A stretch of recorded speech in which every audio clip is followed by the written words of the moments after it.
रीमा पटना शहर की एक पढ़ी लिखी और सुंदर लड़की थी। उसके पिता सरकारी नौकरी में ऊंचे पद पर थे और घर परिवार संपन्न था। बचपन से ही रीमा की परवरिश ऐशो आराम में हुई थी। ब्रांडेड कपड़े, बड़ा घर, कार, ये सब उसकी जिंदगी का हिस्सा थे। शादी की उम्र होने पर घर वालों ने उसके लिए अच्छे रिश्ते देखने शुरू किए। उसी दौरान अर्जुन का रिश्ता आया। अर्जुन दिखने में साधारण सा था, शांत और विनम्र स्वभाव का। वो अक्सर सादा कपड़े पहनता, ज्यादा बोलता नहीं था। उसके बारे में यही बताया गया कि वो एक प्राइवेट कंपनी में काम करता है और बहुत मेहनती है। रीमा ने मन ही मन सोचा, पता नहीं ये मेरी लाइफस्टाइल के हिसाब से होगा या नहीं, लेकिन माँ पापा को रिश्ता पसंद है तो शायद इसमें कुछ खास होगा। शादी बड़े धूमधाम से हुई। रिश्तेदारों की भीड़, बैंड बाजे, रंग बिरंगे कपड़े। रीमा ने सपनों जैसा माहौल देखा। लेकिन शादी के बाद जब विदाई हुई तो उसे एक झटका लगा। अर्जुन उसे जिस घर में लाया वो एक साधारण सा मकान था। ना तो मार्बल फ्लोर, न बड़ी बड़ी खिड़कियां, न महंगे सजावट के सामान। घर छोटा, साफ सुथरा और बहुत सादा था। रीमा ने सोचा, शायद ये अभी शुरुआत है, आगे चलकर हम भी बड़ा घर लेंगे। लेकिन उसके मन में कहीं ना कहीं खटास आने लगी। अर्जुन बहुत सहज था। वो रीमा से बोला, देखो ये घर मेरे दिल के करीब है। यही मैंने अपना बचपन बिताया है। मुझे सादगी पसंद है और मैं चाहता हूं कि हमारी जिंदगी भी सरल हो। रीमा ने मुस्कुराने की कोशिश की, लेकिन भीतर ही भीतर उसने इसे कमी समझा। शादी से पहले तो मैंने सोचा था कि अर्जुन मुझे एक आलीशान दुनिया में ले जाएगा, लेकिन ये तो बिल्कुल आम घर निकला। कहीं मैंने गलत फैसला तो नहीं कर लिया? उधर अर्जुन उसे पूरे दिल से अपनाना चाहता था। वो चाहता था कि रीमा उसकी सादगी को समझे, लेकिन रीमा के मन में हमेशा ये सवाल गूंजता रहता, आखिर अर्जुन इतना साधारण क्यों है? शादी के शुरुआती दिनों में रीमा ने कोशिश की कि अर्जुन की साधारण जिंदगी को अपनाए, लेकिन उसके मन में हमेशा एक टीस रहती। मैंने तो सोचा था कि शादी के बाद मेरी जिंदगी ऐशो आराम से भरी होगी, लेकिन यहाँ तो सब कुछ साधारण है। अर्जुन सुबह जल्दी उठता, खुद ही चाय बना लेता और कई बार नाश्ता भी तैयार कर देता। वो सोचता था कि रीमा अभी नए घर में आई है, उसे आराम मिलना चाहिए, लेकिन रीमा ने इसे अर्जुन की आदत मान लिया। धीरे धीरे रीमा ने अर्जुन से घर के सारे काम करवाने शुरू कर दिए। अर्जुन, ये बर्तन धो दो, आज कपड़े तुम ही धुल लेना, बाजार से सब्जी ले आओ, मुझे थकान हो रही है। अर्जुन बिना कुछ कहे सब करता रहा। उसे लगता था कि इससे रीमा खुश रहेगी, लेकिन रीमा की सोच अलग थी। वो अपनी सहेलियों से कहती, पता है मेरा पति तो एकदम नौकर की तरह है, सारे काम खुद करता है। सच कहूं तो कभी कभी मुझे शर्म आती है कि मैंने इससे शादी क्यों की। उसकी बातें अर्जुन के कानों तक भी पहुंच जाती। कभी कभी जब रीमा गुस्से में कहती, तुम्हें बड़ा आदमी बनने की औकात ही कहाँ है, बस नौकर जैसे ही रहोगे, तो अर्जुन के दिल को गहरी चोट लगती। धीरे धीरे उनके बीच की दूरी बढ़ने लगी। अर्जुन चुपचाप अपने काम में डूब जाता और रीमा हर दिन ताने मारती रहती। रीमा को लगता था कि उसने गलत इंसान से शादी कर ली है। वहीं अर्जुन सोचता, कभी तो रीमा मेरी सादगी को समझेगी, कभी तो उसे एहसास होगा कि असली रिश्ते दिखावे से नहीं, दिल से बनते हैं। लेकिन हालात सुधरने के बजाय बिगड़ते चले गए। उनके रिश्ते में प्यार की जगह अब ताने और अपमान ने ले ली थी। एक दिन रीमा की कॉलेज की पुरानी सहेली सोनाली उससे मिलने उसके घर आई। सोनाली स्मार्ट, आधुनिक और एक बड़ी कंपनी की ब्रांच में जॉब करती थी। उसने जैसे ही घर का माहौल देखा तो हंसकर बोली, अरे रीमा, ये कैसा घर है और तुम्हारा पति कहाँ है? इतने में अर्जुन रसोई से बर्तन धोकर बाहर आया। सोनाली ने हैरानी से कहा, ये तुम्हारा पति है? ये तो बिल्कुल नौकरों की तरह काम कर रहा है।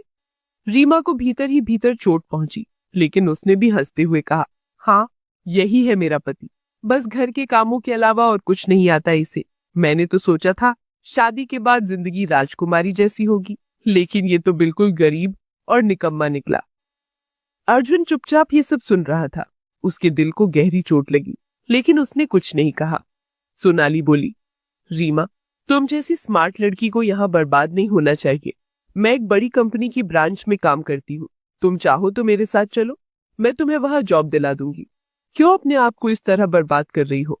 रीमा ने बिना देर किए कहा, हाँ, मुझे यहाँ अब और नहीं रहना। अर्जुन जैसे पति के साथ जिंदगी काटना बेकार है। अर्जुन ने रीमा को रोकने की कोशिश की। रीमा, तुम गुस्से में हो, एक बार सोचो, घर छोड़कर जाना कोई हल नहीं है। लेकिन रीमा के गुस्से में जवाब दिया, तुमसे अच्छा है कि मैं अपनी जिंदगी खुद बनाऊं, मुझे तुम्हारे जैसे निकम्मे पति की जरूरत नहीं। इतना कहकर रीमा अपना सामान पैक करने लगी और सोनाली के साथ घर छोड़कर चली गई। अर्जुन दरवाजे पर खड़ा बस उसे जाते हुए देखता रह गया। उसके चेहरे पर आंसू तो नहीं थे, लेकिन आंखों में गहरी उदासी थी। रीमा अब सोनाली के घर में रहने लगी और उसी के साथ नौकरी करने लगी। ऑफिस का माहौल नया था। रीमा को लगा कि अब उसकी जिंदगी सही रास्ते पर है। हर दिन ऑफिस का नया अनुभव, नई जिम्मेदारियां। लेकिन वो अब भी अर्जुन के बारे में सोचते हुए यही कहती, वो तो कभी कुछ कर ही नहीं सकता था, अच्छा हुआ मैंने उसे छोड़ दिया। उधर अर्जुन चुपचाप अपने पुराने घर से निकल गया और उस शहर लौट आया जहां उसका असली घर और असली हेड ऑफिस था। वहां जाकर उसने फिर से वही जीवन शुरू किया जिसे वो रीमा से छुपाकर रखे हुए था। कुछ महीनों बाद रीमा के ऑफिस में एक प्रोजेक्ट आया। उस प्रोजेक्ट की मीटिंग हेड ऑफिस में रखी गई थी। रीमा को पहली बार वहां भेजा गया। वो उत्साहित थी कि बड़ी ब्रांच में काम करके उसका नाम और बढ़ेगा। जिस दिन रीमा हेड ऑफिस पहुंची, उसके कदम गर्व से भरे हुए थे। बड़ी इमारत देखकर उसने सोचा, काश मेरी जिंदगी की शुरुआत यहीं से होती। जैसे ही वो रिसेप्शन से एंट्री कर रही थी, गलियारे में उसकी टक्कर एक फाइल लिए अर्जुन से हो गई। रीमा ने चौंक कर देखा, तुम यहाँ क्या कर रहे हो? नौकरों की तरह अब यहाँ भी काम कर रहे हो? अर्जुन उस समय साधारण कपड़ों में था, हाथ में फाइलें थी। चारों तरफ ऑफिस स्टाफ खड़ा था, सब चुपचाप देख रहे थे। रीमा ने जोर से कहा, मुझे तो लगता है तुम जहां जाते हो वहीं झाड़ू पोछा करने लगते हो। सच कहूं, तुम जैसे लोग सिर्फ छोटे मोटे काम के ही लायक होते हो। स्टाफ में से कई लोग एक दूसरे की ओर देखकर मुस्कुराए, लेकिन किसी ने कुछ नहीं कहा। अर्जुन ने हल्के इशारे से सबको चुप रहने का संकेत दिया। वो शांत चेहरा बनाए बस रीमा को सुनता रहा। रीमा अपनी आदत के मुताबिक लगातार बोलती रही, मुझे समझ नहीं आता कि मेरी जिंदगी में तुम जैसे इंसान क्यों आए। अच्छा हुआ कि मैं तुम्हें छोड़कर चली आई। अर्जुन ने गहरी सांस ली और धीरे से कहा, तुम्हें जो कहना है कह लो, लेकिन एक दिन सच तुम्हारे सामने होगा। रीमा ने उसे नजरअंदाज किया, अपनी फाइल उठाई और गुस्से में सीधी बॉस के केबिन की ओर बढ़ गई। वो अभी यही सोच रही थी कि अर्जुन वहां महज एक छोटा सा कर्मचारी है।